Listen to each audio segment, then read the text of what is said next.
लगता है कहीं ना कहीं जो पहले से जंगलों में रहने वाले जो जानवर हैं वो नहीं है, ये कहीं ना कहीं सरकार के द्वारा जो पाले हुए हैं, पिंजरों में जो छोड़े हुए वही जानवर। जो मैं बताता हूँ आपको, गोविंदा वाली घटना है, जब वो बहन बकरियां लेके जा रही थी तब हाथ में बकरियां होती थी और वो भी थी, तब जानवरों के ऊपर हमला नहीं किया, उस जानवर ने सीधा उस बहन के ऊपर हमला किया। इसमें वो जानवरों को जानते नहीं है, वो अर्थ में जो गुलाबाग में जहाँ भी बंद थे, जहाँ भी पार्क में बंद थे, उन्होंने हमेशा के लिए इंसान को ही देखा है और उन्होंने यही सीधा वोटक इंसानों पे ही कर रहे हैं। दूसरी बात, हम शासन प्रशासन से भी यही कहना चाहते हैं, जिस प्रकार से हमारे जो हक है और अधिकार है वो हमको न्याय मिले। दूसरी बात, अगर आपको जानवर पालने हैं तो आप आपके हिसाब से आपके जो भी कहीं भी पार्क है उसमें रखें, बाकी ऐसे गाँवों में ला करके आप ये जहाँ पे आदिवासी समाज है उनको ये जानवरों की मतलब घर दिखा करके जो भी हमारे आदिवासियों की जमीन है, जंगल है, जल है, वो हड़पने का काम है। तो आज भारत सरकार के द्वारा टाइगर रिजर्व प्रोजेक्ट है, टाइगर रिजर्व प्रोजेक्ट के अनुसार भारत सरकार ने आज से 2-3 साल पहले घोषणा की थी, पूरे भारत देश के अंदर 18 पार्क बनाएगी। 18 पार्क में से 18 नहीं होने की सरकार ने 17 पार्क फिक्स करके राजस्थान के अंदर 7 पार्क है, मध्य प्रदेश के अंदर 8 पार्क है, 2 पार्क यूपी में बन रहा है और एक पार्क है कम से कम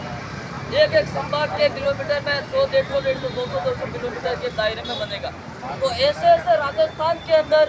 7 इलाकों के अंदर जहाँ भी आदिवासी समाज रहता है वो रिश्ता बंद करने की सरकार काम करेगी। और हम इस प्रोजेक्ट को लेकर हमारे गांव में चर्चा ये भी हो रही है, लेकिन हमारे आदिवासी समाज को जो भोले भाले समाज है उन लोगों को नहीं पता होने की वजह से वो बोलते हैं कि अगर सरकार यहाँ पे जानवर लागे रखेगी, पेड़ पालेगी तो अपने को क्या नुकसान है।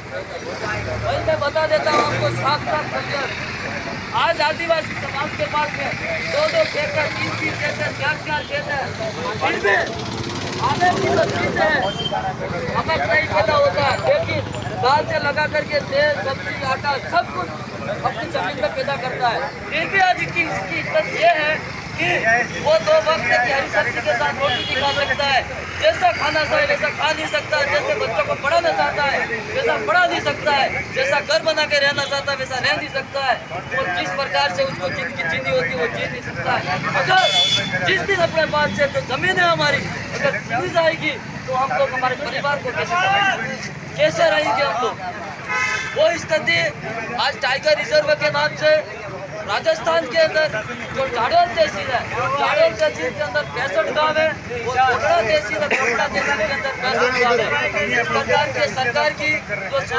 साजिश है उसके तहत हमारे आदिवासियों की जमीन है, जो जंगल है, जो पानी है, हवा है, उसको हड़पने का काम कर रही है। और साथियों, सरकार को ये बनाने से ये फायदा है, सरकार कह रही है कि मैं यहाँ पे शेर पालूंगा, शेर नहीं पालेगी मेरे भाई, शेर कितने नहीं है तो ये 100 किलोमीटर दायरे में सरकार शेर पालेगी। ये सरकार के क्रम से जैसे करके हमारी जमीनों को सड़क निकालती है और हमारी जमीन है जो सड़क करके बड़े बड़े उद्योगपतियों को, आतंकी पार्टियों के हाथों में देगी, और जो जमीन हमको लाख रुपए में दुआ के लिए तलाश में देगी वो जमीन सरकार अपने 200-250 करोड़ में उद्योगपतियों को बेचेगी। मेरे साथियों, तो हमारे को देखो आज जिस प्रकार से घटना हुई, झाड़ोल की घटना बताता हूँ, जिस दिन रोड जाम की थी, मैं तो वहाँ नहीं था उपस्थित, लेकिन हमारे भाई थे, लेकिन वहाँ पे जो भी प्रतिनिधि है कांग्रेस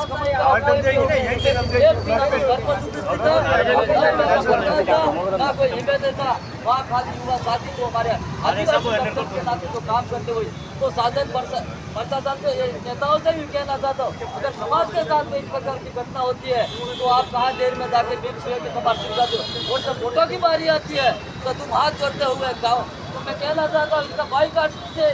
जो शासन जो पार्टी सत्ताधारी है, कभी कांग्रेस और कांग्रेस को कोई भी हो, अगर इस तरह के वोट मांगने आए तो हमारे समाज को जागना होगा और समझना होगा। और ये सवाल लोगों से ये पूछिए है कि आप जिस दिन हमारे समाज के साथ इस प्रकार की घटना होती है, इस दिन आप कहाँ सूझ जाते हो। अगर तुमको जब वोटों की जरूरत पड़ती है, रास्ता काबिज करनी है, तो आप खड़े होकर के गाड़ियों लेके हमारे गाँव में। इसलिए मैं मेरे साथियों को कहना चाहता हूँ,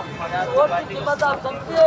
मत की ताकत को समझिए, वही मत है हमारे आने वाले बच्चों को बचाएगी। कोई मत तुम्हारे जान और जंगल जमीन को बचाएगी और कोई मत तुम्हारे हक और अधिकार को बचाएगा। अगर इस वक्त का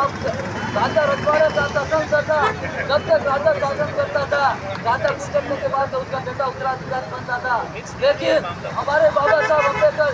भीमराव अम्बेडकर डॉक्टर के द्वारा जो ये संविधान को किया गया है, तो संविधान में ये कानून बनाया है, अगर जो सरकार है अगर हमारे समाज के साथ जुल्म न करेगी तो हमारा आम आदमी उसको 5 साल के बाद में उखाड़ के फेंक सकता है और दूसरा पार्टी में अपने आदमी को फेंक सकता है।